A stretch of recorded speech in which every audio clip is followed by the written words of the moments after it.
to victory lane, and we know that the 2 team has done that before. Let's listen into their radio. Car driver team, we can do it here, boys. So we talked about no mistakes, and we know what to do. Get the pressure off our shoulders here. Is it possible? Can you get the pressure off your shoulders? He'll make the left-hand turn on the pit road and put the field back in the hands of Jesse Love. He's going to start on the outside of row 1. Austin Hill will be on the inside. 2x2, 38 cars. Getting ready to take on Talladega Super Speedway. 250 miles, 94 laps, 3 stages. And we're about to get underway. Again, the start-finish line at Talladega. On the other side of this trioval. Green flags in the air. We're racing at Talladega.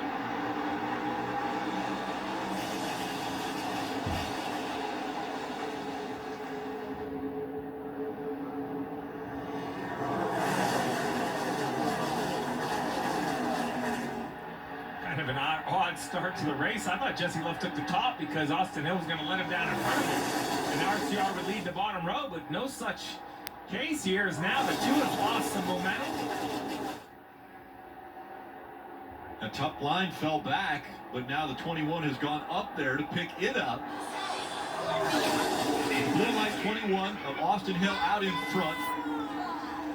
81 of Chandler Smith, that green top to the car.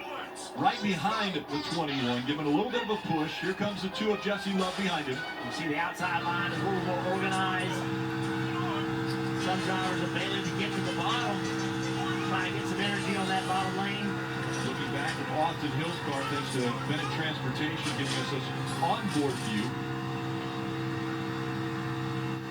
There's that pass-through penalty, Steve, you talked about, Eric Almirola. Yeah, so he won't lose a lap by rolling down pit road, but now he is all by himself on the racetrack. He'll be 2, 3, maybe 4 seconds slower than these cars that are packed together. A.J. Allmendinger in the 16 trying to make that inside line work. He's got a little bit of help with Riley Herbst in the 98 behind him. One thing these drivers have to deal with is in the race tomorrow, the Cup race, you can lock bumpers. You can put your front bumper to somebody's rear bumper and push the entire lap or as long as you can before you overheat. In this series, that's against the rules. You can bump them, you can push the guy, but you can't lock bumpers. If you do, NASCAR will penalize you.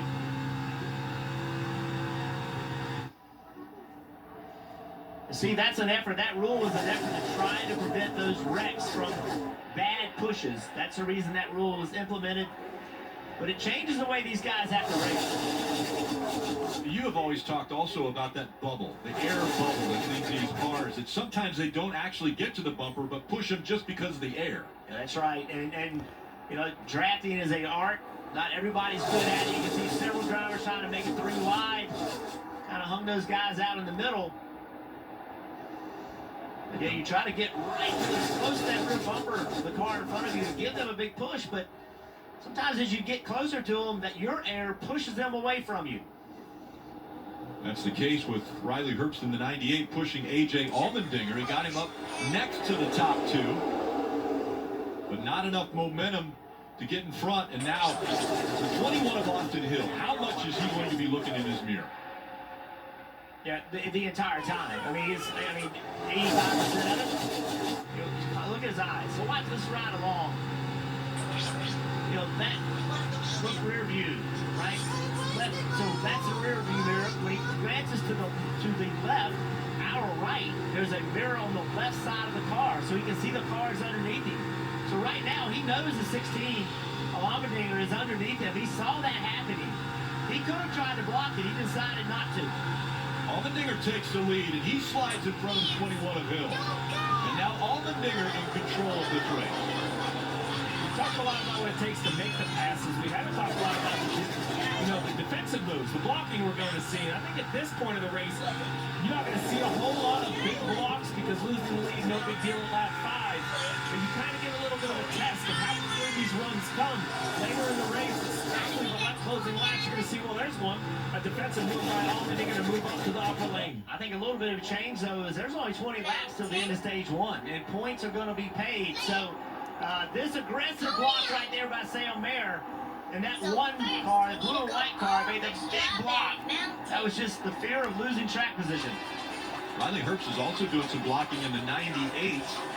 And as he went up to block that second line up top. Oh, Taylor Gray thought about it. That black car, the number 19. He was late with the block. Now he's in the middle. No man's land. Look how much slower. Now he's still wide open. This speed distance or difference right here is purely no one in line with him. That's the difference between the drafts. Ryan Sieg has thrown his name into the hat. He's on the bottom, the second car on the bottom. And now two drivers coming together, probably thinking about side drafting. Sam Mayer in the one on and on the outside. 90. Sam Mayer willing to put on Ryan Sieg, and that gave him the opportunity to take the lead of this race. That shows you how important it is. Underway from Talladega. It's the second race of the playoffs for the Xfinity Series. It's Sam Mayer out in front here at the 2.66 mile super speedway. And Doug.